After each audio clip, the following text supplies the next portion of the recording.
নমস্কার সকলকে, আমার ঘরোয়া রান্না চ্যানেলের আরও একটি নতুন রেসিপি ভিডিওতে আমি আপনাদের অনেক স্বাগত জানাই। আজ আমি হোলি স্পেশাল অত্যন্ত সুস্বাদু ও ঘরে থাকা কয়েকটি মাত্র উপকরণ দিয়ে তৈরি হওয়া সন্দেশ বানিয়ে আপনাদের দেখাবো। চলুন দেখে নিই। সন্দেশ বানানোর জন্য প্রথমে একটি মাঝারি সাইজের বাটিতে আধা বাটি আটা নিয়ে নিলাম। তারপর একটি কড়াই গরম করে তাতে হাফ কাপ পরিমাণ ঘি নিয়ে নিলাম। তারপর বাটিতে থাকা আটা কড়াইয়ে আস্তে আস্তে করে ঢেলে নিলাম এবং ভালো করে নেড়েচেড়ে নিলাম।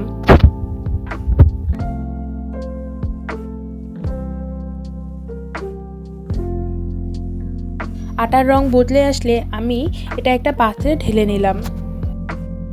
এরপর ওই সেম মাঝারি সাইজের বাটি নিয়ে আমি হাফ বাটি চিনি নিয়ে নিলাম এবং অল্প পরিমাণ কাজু গুঁড়ো করে নিলাম। এরপর কড়াইয়ে চিনি আর জল দিয়ে একটি শিরা তৈরি করে নিলাম এবং ভেজে রাখা আটা তাতে দিয়ে ভালো করে নেড়েচেড়ে নিলাম এবং তারপর এতে দিয়ে দিলাম গুঁড়ো দুধ।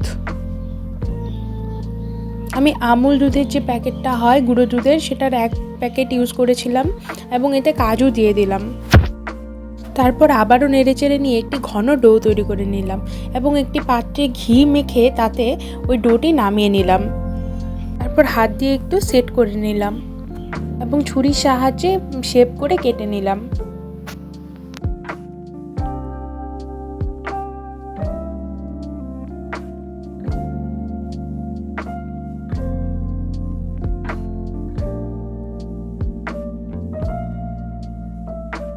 এবং একটি পাত্রে নামিয়ে তৈরি করে নিলাম আটা এবং গুঁড়ো দুধের মাত্র 5 মিনিটে তৈরি একটি সুস্বাদু সন্দেশ।